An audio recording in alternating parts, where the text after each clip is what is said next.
Seth Speaks, The Eternal Validity of the Soul by Jane Roberts, read by Martin John, continuation of the final part, Appendix. Session 595, September 20, 1971, 9:01 p.m. Monday. Author's note. The first part of the session was given over to a friend who needed help with a personal problem. She taped Seth's information, then left when break came at 9:45. I had 2 questions for our portion of the session, and we expected that Seth's answers would be included in the appendix of his book. The first question: according to Seth, he, Jane, and I lived in Denmark in the 1600s. I simply wanted clarification of the data on my lifespan, as given in the notes at the end of the 541st session in Chapter 11. The second question: did Seth intend to title Part 1 and Part 2 of his book, as he had his chapters? Resume at 10:05. End author's note. The information on Denmark life in Chapter 11 is correct, except for a misinterpretation. That was one life divided into 2 separate periods, literally a life divided in terms of interests, concentration of abilities, and lifestyles. Aside from the information given in that chapter, there have been distortions in some past material concerning that life. These were not caused by Rupert's feeling about reincarnation. They were simply a result of correlating many details into the correct specific pattern. Some of the names given, for example, applied to friends rather than to yourselves. The overall picture, the validity of the existence, carried through the distortions, however. I was a spice merchant. You were originally an artist who turned rather dramatically into a landowner and against your youthful ways. Rupert was a dabbler in art as a young man also, and you resented this. Grown fat and prosperous, you wanted him to go into more acceptable work, and you were ashamed of your own early wanderings as an inerrant artist. Here the division was set between the idea of owning property as opposed to being an artist. In this life that has caused you considerable unease. The general itinerary of my journeys as given in that session by Rupert was correct. There were some distortions in other portions of that session, however. The details that so concern you now are, of course, important, and yet in a larger way it is the deep emotional experience of your life that is later remembered. Basically, the names and dates are meaningless to the inner self.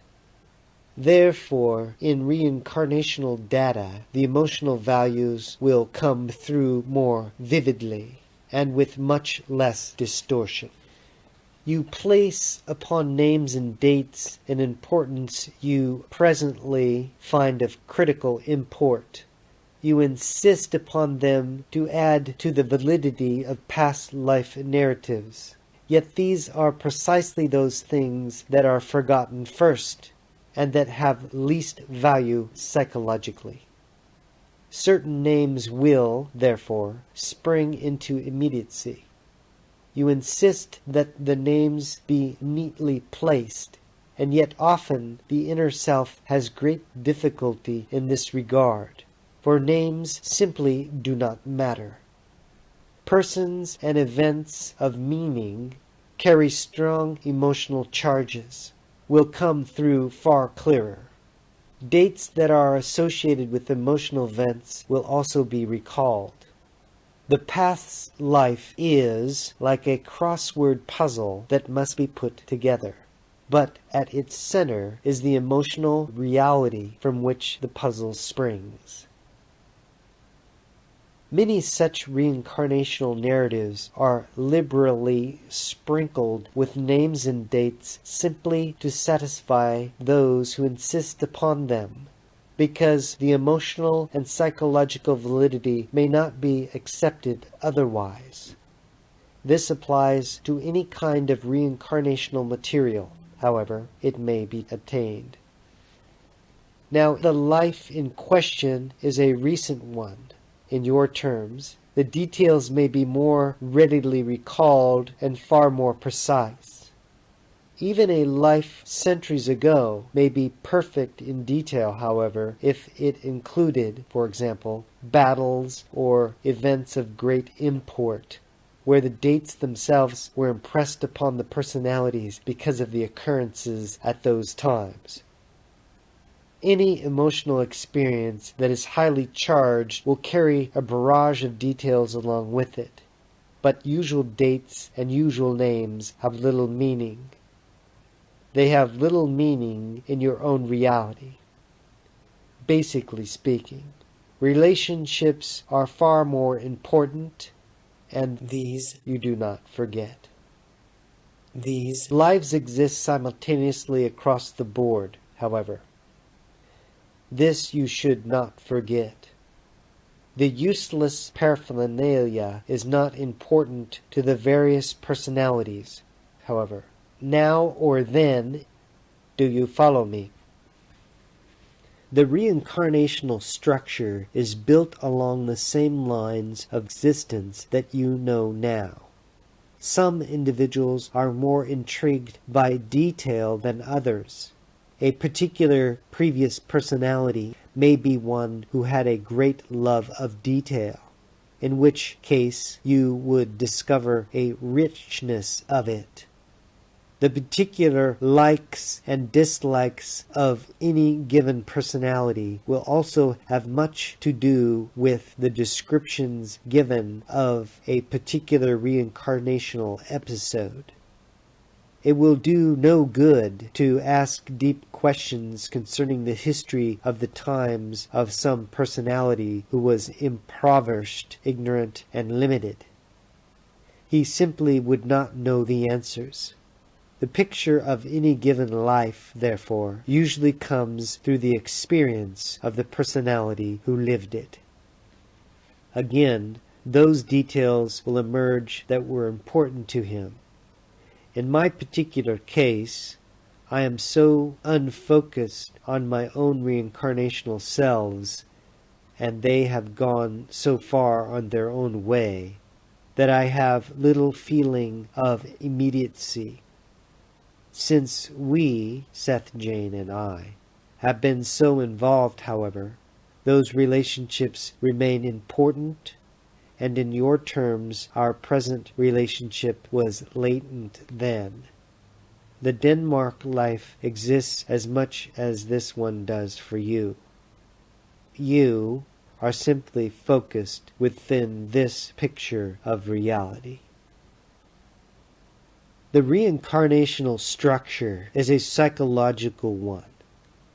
It cannot be understood in any other terms.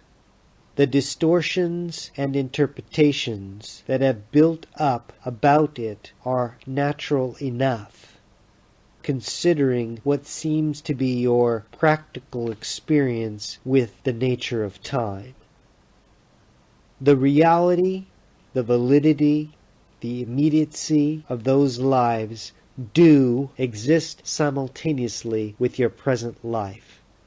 The distance between one life and another exists psychologically, and not in terms of years or centuries. The psychological distance, however, can be far more vast. There are certain lives, as there are certain events in this life, that you may not want to face or deal with.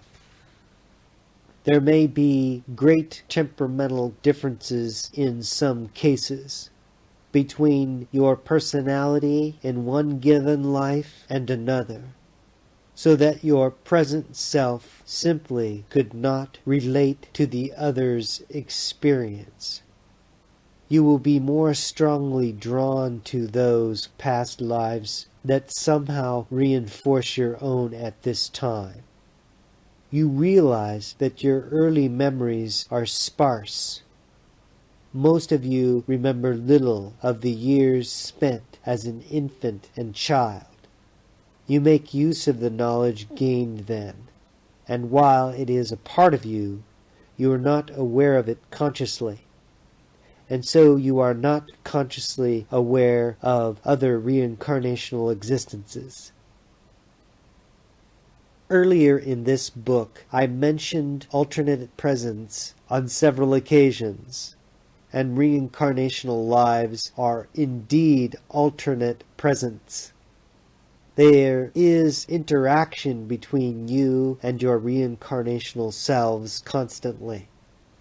There is, as your friend Sue Watkins said, constant action across the board. Those selves are not dead, in other words. Your understanding of this must be limited because you automatically think in terms of one life experience at a time and in linear patterns of development. In your terms, a reincarnational self can be aware of your environment and interact sometimes through your own relationships. Certain present happenings can, indeed, spark such interactions. In quite other terms, however, the reincarnated personality, while interacting with or through you, can still be having other kinds of experience at other levels. Because time is open-ended, as you think of it, you can also affect what you think of as past reincarnational selves, and at times react in and to their environment. You would usually do this in the dream state, but this is often accomplished just below the level of waking consciousness, and is blotted out by you as you go about your daily business. Strong emotional associations can often trigger such responses. Reincarnation, as it is usually explained, in terms of one life before another, is a myth, but a myth enabling many to partially understand facts that they would otherwise dismiss, insisting as they do upon the concept of a continuity of time. We're going to end this part. Peace, light, and love. Aloha.